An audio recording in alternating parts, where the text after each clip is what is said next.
अगर राजस्थान को चीज जो है तो अपन कल्चर है, जो अपन भाषा है, माइंड भाषा है। मैं खुद 2000 मान लो 20 राजवीर सर हाथ जुड़ियो उन भाषा माइंड भाषा वास्ते तो मन कई लागे अपन राजस्थान का युवा है, कॉलेजों में पढ़े, स्कूलों में पढ़े, वे सब हिंदी बोले, कुछ माइंड भाषा बोले तो थोड़ा अच्छा लगे। तो मैं माइंड भाषा वास्ते माइंड भाषा देती हुई भी बोलूँ। और आज स्टार्टअप कल्चर चल रहा है राजस्थान ही नहीं बल्कि पूरे देश में। अभी जो युवा हैं, बहुत सारे युवा हैं जो स्टार्टअप की तरफ बढ़ रहे हैं। और नमस्कार व्यूअर्स, आज मेरे साथ है प्रवीण जी सैन और महिपाल जी सैन। आज हम इनका इंटरव्यू शूट करने वाले हैं, इनसे हम सवाल करेंगे, तमाम सारी चीजें हैं। तो ये है महिपाल जी और ये है प्रवीण जी। प्रवीण जी और महिपाल जी, आप अपना इंट्रोडक्शन दें हमारे व्यूअर्स को। जी प्रवीण जी स्टार्ट करें। सभी को नमस्कार, मेरा नाम है प्रवीण कुमार सैन। मैं जादव जिले से बिलोंग करता हूँ और वर्तमान में जोधपुर राजकीय महाविद्यालय जोधपुर से मेरी कॉलेज चल रही है, बीए फर्स्ट ईयर चल रही है और साथ में यूपीएससी की तैयारी चल रही है। जैसा कि आज मैं महिपाल सैन फ्रॉम राजस्थान जोधपुर से, मैं स्पेशल बीएसटीसी कर रहा हूँ एंड स्पेशल बीएसटीसी टीचिंग की तैयारी कर रहा हूँ। बाकी की चर्चा अनिल करेंगे। तो वेलकम, आप सबका बहुत बहुत धन्यवाद हमारे शो में। मेरा नाम है अनिल सैन। हर बार की तरह इस बार भी हम दो नए गेस्ट को लेके आए और बहुत सारी ऐसी क्वेरीज है व्यूअर्स की, इनसे हम सवाल करेंगे। इनसे भी ये यूपीएससी की तैयारी कर रहे हैं और ये भी कहीं ना कहीं कंपटीशन की तैयारी कर रहे हैं, टीचिंग इनका फील्ड है मैन। और इनसे अब हम सवाल करेंगे कि एजुकेशन को आप किस तरह से देखते हैं कि अगर आप एक अच्छे लेवल पे इन फ्यूचर आप एक अच्छी पोस्ट आपको मिलती है, आप जिसकी भी तैयारी कर रहे हो, फिर उस पोस्ट तक पहुंचने के बाद जो बच्चे हैं जो कहीं ना कहीं एजुकेशन नहीं कर सकते, उनके लिए और समाज के लिए आप क्या करोगे? भाई साहब, मैं देखता हूँ अब राजस्थान में तो बच्चों में दो कमी ऐसी नजर आ रहा है। सब पहले है जो माता बहन और रिस्पेक्ट है, तो बच्चा सब पहले महिलाओं की रिस्पेक्ट है जरूरी है कहीं ना कहीं। और मेरा शिक्षा वही बच्चे पहले वो 5 शिक्षा है उन्होंने नहीं हुए करे भाई तगड़ी हुई करे। पहले अगर मैं शिक्षक तौर में देखूं तो बच्चों में दो कमियां पूर्ति करनी, एक महिला और रिस्पेक्ट और दूसरा जीवन में ईमानदार रहना और जिम्मेदार प्रति वफादार रहना। दो ही चीजें है हमारे हिसाब से। तो बहुत ही शानदार तरीके से इन्होंने आंसर किया है। अब इनसे सवाल करते हैं, प्रवीण जी आपकी हॉबी क्या है? जी, मेरी हॉबी में अभी जादव से बिलोंग करता हूँ, तो मेरी हॉबी है ढोल बजाना। और बेरोजगारी वर्सेस स्किल सेट, आप किसको ज्यादा तवज्जो देना चाहोगे कि स्किल सेट होना चाहिए युवाओं में? अगर स्किल सेट की कमी है तो वो कहीं ना कहीं बेरोजगार है, क्योंकि हाथ में हुनर बहुत जरूरी है। और आप ऐसी कौन सी स्किल्स हैं जो एवरी युवा के पास होनी चाहिए? क्योंकि मैं जब देखता हूँ एक स्टूडेंट्स जब 10-12 साल 15 साल पढ़ाई करने के बाद वो कहीं ना कहीं उनमें बहुत सारी स्किल्स की कमी होती है। सबसे बड़ी स्किल्स कम्युनिकेशन।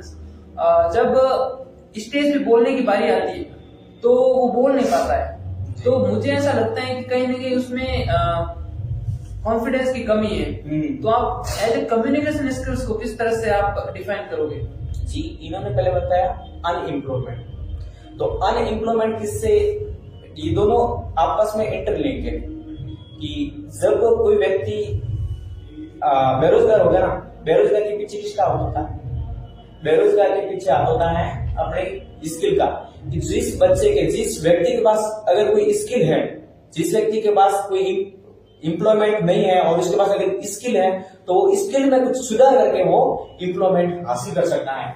और हाल में बच्चों को देख रहे हैं तो बच्चों में क्या समस्या है कि वर्तमान में बेरोजगारी बहुत बढ़ रही है। इसके पीछे ये रहता है कि बच्चे अपने स्किल के ऊपर ध्यान नहीं दे पाते हैं। और वर्तमान में ये भी है कि आजकल का जमाना मॉडर्न जमाना है, तो बच्चों के हाथ में मोबाइल थोप दिए जाते हैं, जिससे क्या है बच्चों की माइंड स्किल है उसमें बहुत ही लो क्वालिटी देखी जाती है। तो इससे ये रहता है कि बच्चों को अपनी माइंड स्किल पर ज्यादा जोर देना चाहिए ताकि वो आगे आकर देश के भविष्य में भी आगे बहुत कुछ कर सके। बहुत ही अच्छे से आपने आंसर किया है। अब मैं इनसे सवाल करूंगा, महिपाल जी आपका डेली रूटीन क्या है? रूटीन तो देखो यार, वो कभी शेड्यूल नहीं होता, कभी नहीं होता। 3 चीजें जो मैं मानता हूँ हर स्टूडेंट या हर वक्त करनी चाहिए लाइफ में। सिर्फ 3 चीजें इंपॉर्टेंट होती है। देखो, पहले जो 3 दिन में से 3 चीजें करो। पहली चीज तो आपको विश्वास होना चाहिए, मेरे को 3 चीजें करनी है, मतलब करनी है। तो जैसे मैं मेरी 3 चीजें मेरी वर्कआउट, घूमने जाना या वर्कआउट करना, मेडिटेशन करना, दूसरी स्टडी करना, तीसरा थोड़ा फैमिली के साथ में बिताना। ये 3 चीजें इंपॉर्टेंट है रूटीन में। बाकी सारी चीजें जो अलग अलग टाइम, अलग अलग समय, अलग अलग स्थान पे हो जाती है चेंज। और पढ़ाई पढ़ाई में कह रहा हूँ सेकंड अपॉर्चुनिटी पढ़ाई है। मतलब अगर किसी का कोई भी ऐसे बहुत सारे स्टूडेंट्स होते हैं जिसका सिटिंग पावर कम है, वो मतलब 10-15 मिनट ही बैठ पाते हैं एक जगह पे, तो सिटिंग पावर को कैसे बढ़ाए? सिटिंग पावर का क्या है, उनको परमानेंटली प्रैक्टिस करनी होगी। 15 मिनट बैठ पाता है, जबरदस्ती बैठना पड़ेगा उसको, तो वही है। जहाँ 45 मिनट बैठते हैं वहाँ 50 मिनट बैठने की कोशिश करो, फिर 5 मिनट बाद उठ जाओ, 50 से 1 घंटा करो, ऐसे ही होता है नॉर्मली टेम्पररी। और ऐसे काफी सारे ऐसे स्टूडेंट्स हैं जिनका पढ़ाई में मन नहीं लगता, उनको आप क्या कहना चाहोगे? ऐसे पढ़ाई मन तो क्या है, घर की परिस्थितियां होती है, चाहे खुद की स्किल्स होती है या जो आसपास का वातावरण उसके अनुसार होती है। तो अपन की बात करें तो अपन कुछ थोड़े पर का है, फैमिली पढ़ेगा, पढ़ाई करो, अपन बोलते अपनी मन इच्छा हो करो, अपन तो पढ़ाई करेगा, वही है। बहुत ही शानदार।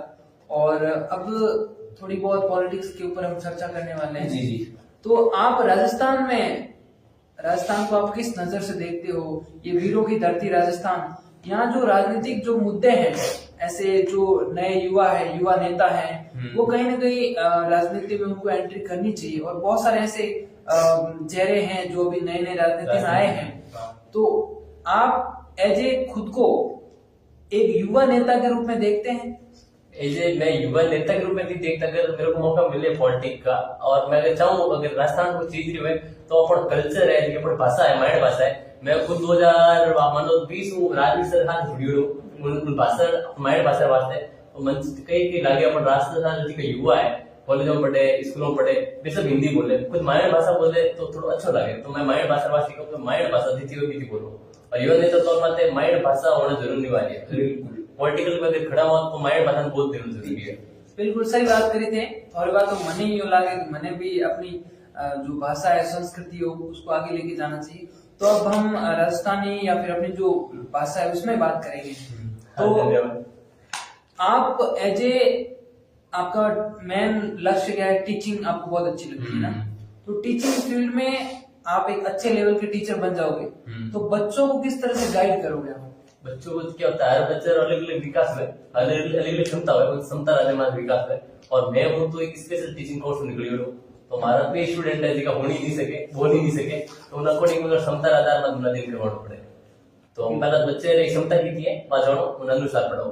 अपन कहीं एक माँ बाप करे, माँ बाप बच्चे स्थिति हम नहीं क्या तू फैल होती है, पढ़ते रहिए, बच्चों को कटे प्रेशर महसूस करे। अब देखें हमारा स्टूडेंट जो सुसाइड करे, कोठा वाला है, यूपीएससी वाला है, वही कारण है, विधवा महसूस करे। उन्होंने मित्रता थोड़ा हाथ होना चाहिए, और गुरु और स्टूडेंट हो वो एक दोस्त प्रेम में होना चाहिए, वही है। बहुत ही शानदार। अब मैं आपसे जी मित्रों, अनिल जी एक युवा बिजनेसमैन है, तो कई युवाओं का ये भी सवाल है कि क्या युवाओं की बिजनेसमैन में किस तरह की भूमिका होनी चाहिए, और युवा बिजनेस के तरीके से किस तरीके से देश को आगे ले जा सकते हैं। और इस तरीके से हम इनको अनिल जी से कुछ पूछेंगे। अनिल जी, युवा है ज्यादातर, वो हमें बोलते हैं कि हमारी क्या भूमिका हो सकती है देश को बदलने के लिए, इस देश की बेरोजगारी दूर करने के लिए हम किस तरीके से बिजनेस करें और किस तरीके से आगे आकर के देश की आर्थिक नीति में योगदान दें। जी बिल्कुल, बिजनेस एक बहुत बड़ा खेल है जी। मैं आपको बताना चाहूँ, अगर भारत को एक नेक्स्ट लेवल पे लेके जाना है, तो अगर विश्व स्तर पे हम देखें तो अमेरिका जो है सुपर पावर बना बिजनेस की वजह से, और भारत को भी अगर सुपर पावर बनना है तो हर युवा को बिजनेस की तरफ देखना होगा। और आज स्टार्टअप कल्चर चल रहा है, राजस्थान ही नहीं बल्कि पूरे देश में अभी जो युवा है, बहुत सारे युवा हैं जो स्टार्टअप की तरफ बढ़ रहे हैं और नए नए स्टार्टअप आइडियाज पे काम कर रहे हैं। और शार्क टैंक जैसी फंडिंग जो प्लेटफॉर्म है, वहां से भी जो स्टार्टअप करने वाले हैं उनको भी काफी सपोर्ट मिल रहा है, और बहुत सारी चीजें हैं, अभी सरकार भी सपोर्ट कर रही है। मैं आपको बताना चाहूंगा, राजस्थान में अभी जयपुर में राजस्थान राइजिंग नाम से जो प्रोग्राम हुआ था, उनका मेन मकसद यही था कि जो बिजनेस करने की जो विचार रखते हैं या फिर जो ऑलरेडी कहीं ना कहीं छोटा मोटा कारोबार है, उनको एक सरकार की तरफ से सपोर्ट मिले, और जो फॉरेन इन्वेस्टर हैं वो भी अपने राजस्थान की इस धरती में, विशेषकर जैसलमेर, बाड़मेर, यहाँ पे इन्वेस्टमेंट करे। और यहाँ क्योंकि स्कोप बहुत अच्छा है, मैं बात करूँ बाड़मेर, जैसलमेर में, तो यहाँ पे मैं आपको बताऊं कि अभी काफी नई नई कंपनियां जा रही है, वहां पे इन्वेस्टमेंट कर रही है, जिससे काफी नए युवाओं को रोजगार भी मिलेगा। और कुछ ऐसे युवा है वो खुद को एज ए बिजनेसमैन के रूप में देखते हैं या फिर उनमें स्किल्स हैं, रिस्क लेने की क्षमता है, तो वो भी उन कंपनियों के साथ टाइप करके वो जो है काम स्टार्ट कर सकते हैं और नए नए आइडियाज पे काम कर सकते हैं। मुझे ऐसा लगता है देश के हर एक युवा को, प्रदेश के हर एक युवा को बिजनेस की तरफ जाना चाहिए। और हो सकता है कि फेलियर का सामना करना पड़े, बहुत सारी चीजें हैं, लेकिन संघर्ष करोगे तो कहीं न कहीं कामयाबी मिलेगी। जी जी। अगर आपको भारत का उद्योग मंत्री बना दिया जाए तो आप किस तरीके से भारत की इकोनॉमिक्स में योगदान देंगे? इतना तो बड़ा सपना नहीं, लेकिन अगर आप बोल रहे हो तो बन जाते हैं, कोई बात नहीं। तो मुझे ऐसा लगता है हाँ, तो ऐसा लगता है मुझे कहीं ना कहीं अगर मैं एक अच्छे पद पे हूँ और मुझे ऐसा लगता है कि प्रत्येक जो गांव ढाणी से आने वाला जो बच्चा है वो भी बड़े बड़े सपने देखे, क्योंकि सपने देखने के पैसे नहीं लगते। आप बड़ा सोचोगे तभी तो बड़े बनोगे। तो शुरुआत जीरो से होती है और एक दिन हीरो वो बनता है। तो कहीं ना कहीं मैं स्कूल टाइम से, जब बच्चा पढ़ाई कर रहा होता है तो 10वीं के बाद से मैं ऐसी उनके सिलेबस में ऐसी बुक्स मैं उनको पढ़ाने की कोशिश करवाऊंगा या फिर सिलेबस में ऐड करवाऊंगा जिसमें जो है लीडरशिप स्किल्स हो और देश की इकोनॉमी, जीडीपी, टैक्सेशन, बहुत सारी चीजें हैं। फाइनेंशियल लेवल पे वो किस तरह से जो है नॉलेज हासिल करे, बहुत सारी चीजें हैं, लीडरशिप, कम्युनिटी और ऐसी जो पूरा सिलेबस है। आज जो एजुकेशन सिस्टम है मुझे ऐसा लगता है कि वो अगर गवर्नमेंट जॉब लगी तो ठीक, नहीं लगी तो वो इतने अच्छे लेवल पे आगे नहीं पहुंचता है। लेकिन कहीं ना कहीं ऐसा बिजनेस, ऐसा आइडियाज पे वो अगर काम करे तो वो बहुत अच्छा कर सकता है। मैं शुरुआत से उसमें लीडरशिप स्किल्स डेवलप करने की कोशिश करवाऊंगा और नए नए स्किल सेट के ऊपर जो है हम काम करेंगे। जी, इन्होंने बहुत ही अच्छा बताया कि अगर हमें भारत का उद्योग मंत्री बना दिया जाए तो हम बहुत सी ऐसी स्किल्स भारत को प्रदान करेंगे। जी, बहुत बहुत धन्यवाद।